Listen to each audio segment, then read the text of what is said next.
Alright, let's get into it. Imagine scrolling through your feed and seeing the ultimate drama explode between two massive influencers.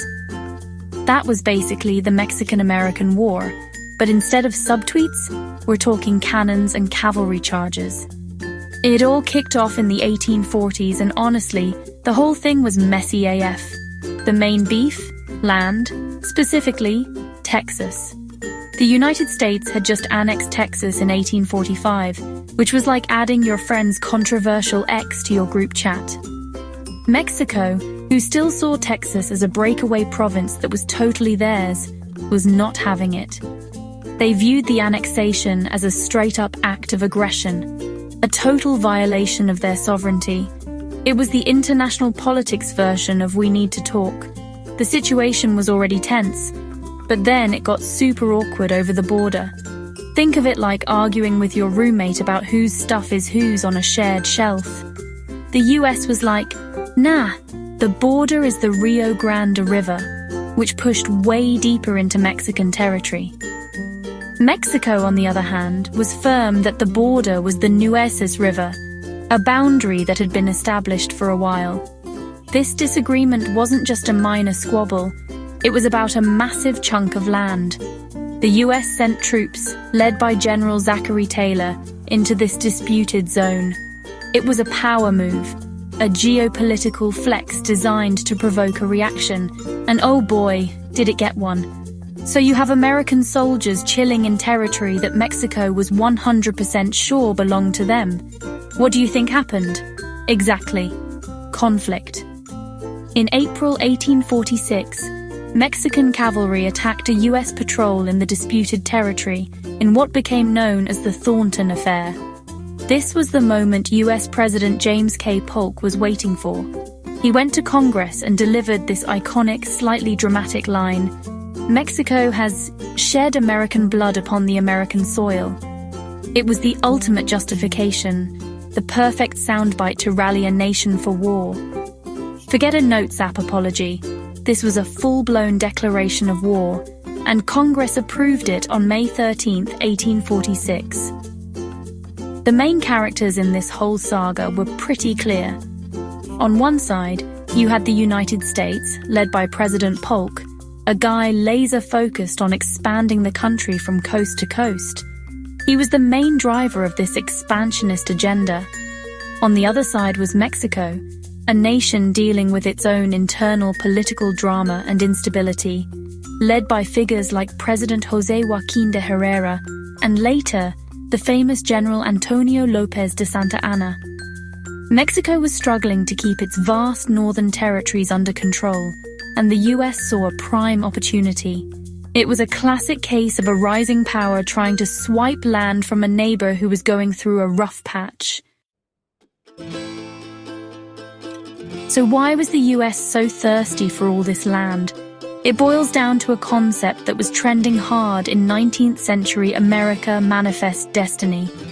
This was the belief that the United States was destined, like by God himself, to expand its dominion and spread democracy and capitalism across the entire North American continent. It was the ultimate chosen one narrative, a justification that painted territorial conquest as a noble, almost holy mission. It was America's way of saying, it's not you, it's me, and my divine right to your land. This idea was everywhere, in newspapers, speeches, and art, making the war feel like a righteous quest rather than a calculated land grab. This ideology basically gave the US government the green light to go big. President Polk wasn't just eyeing Texas. He had his sights set on California and the entire Southwest. He even tried to buy the territory from Mexico first, offering up to $30 million. Mexico, understandably, was like, LOL, no. Imagine someone offering to buy your house, and when you refuse, they just decide to take it by force. That's the vibe. Manifest Destiny was the philosophical engine driving the war machine, turning a border dispute into a full-scale invasion for massive territorial gain.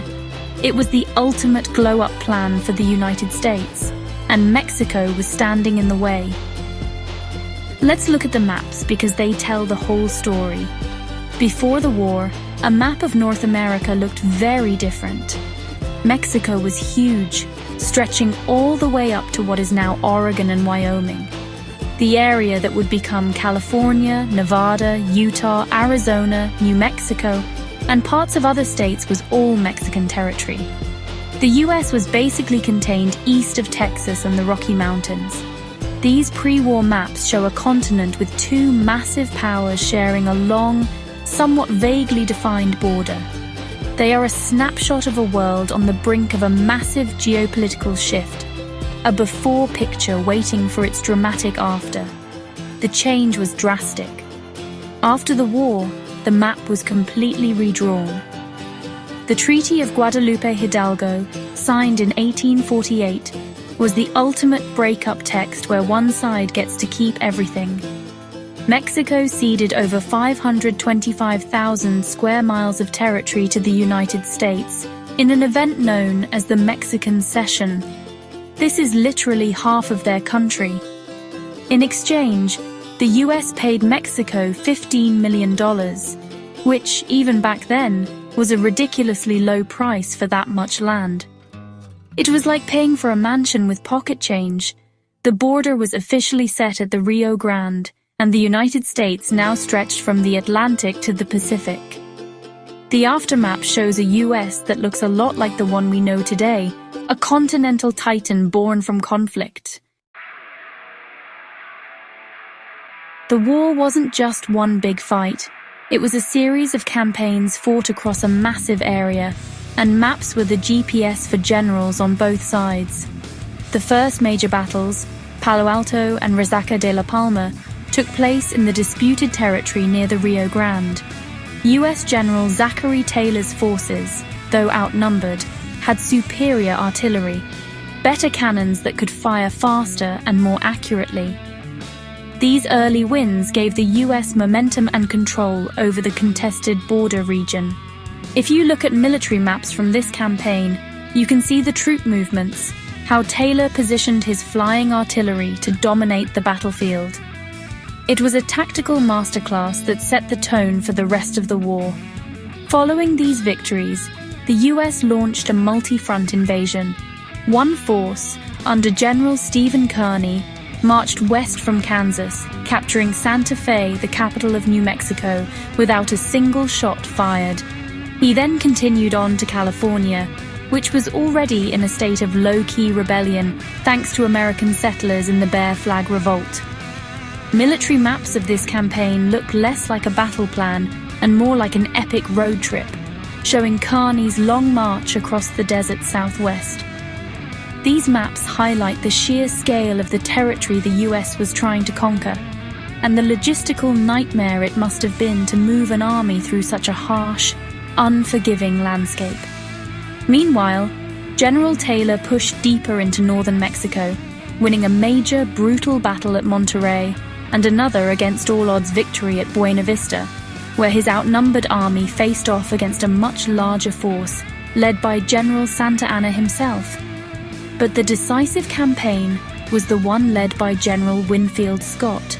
His strategy was bold, an amphibious landing at Veracruz, on the coast of the Gulf of Mexico, followed by a 260-mile march inland to capture the ultimate prize, Mexico City.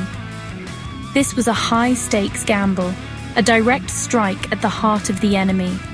It was the 19th century equivalent of a Leroy Jenkins move, but one that was meticulously planned. Scott's march to Mexico City is a fascinating story told through maps.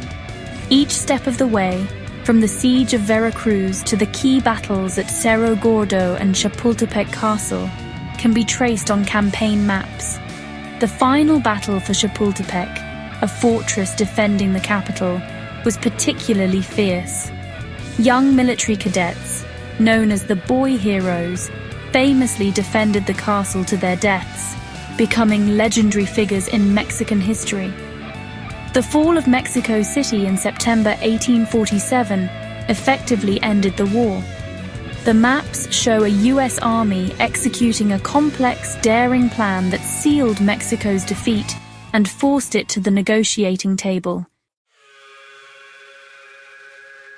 The end of the war in 1848 wasn't the end of the story. The consequences of the Mexican-American War are still incredibly relevant today. This history isn't dead. It's not even past.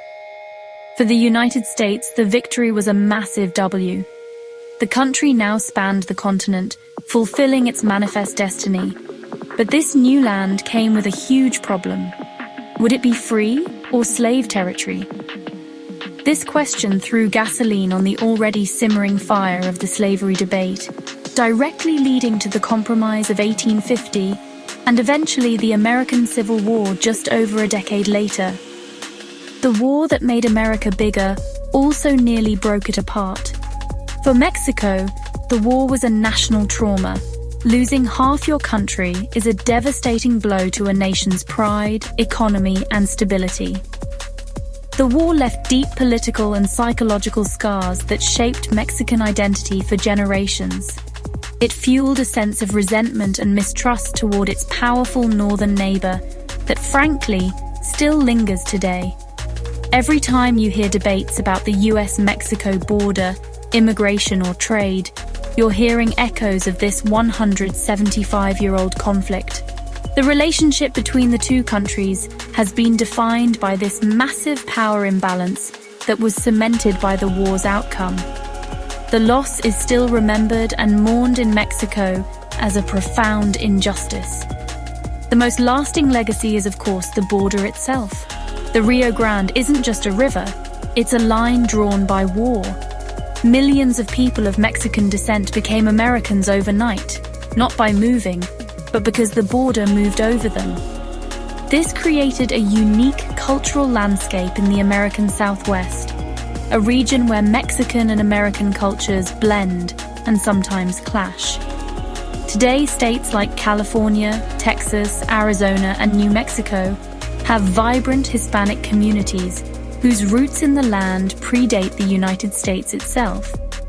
This heritage is a direct result of the war's conclusion, a living testament to the territory that changed hands. So, why should you care about a war from the 1840s? Because it's not just some dusty chapter in a textbook. It's the origin story for the modern American West and the complex, intertwined relationship between the US and Mexico. It raises huge questions about expansion, justice, and national identity that we are still wrestling with. Understanding this war helps you understand the news, the culture, and the geography of North America today. So next time you look at a map of the United States, remember how it got its shape. It wasn't by accident, it was by design and by war. And that right there is a history worth knowing. Go look it up.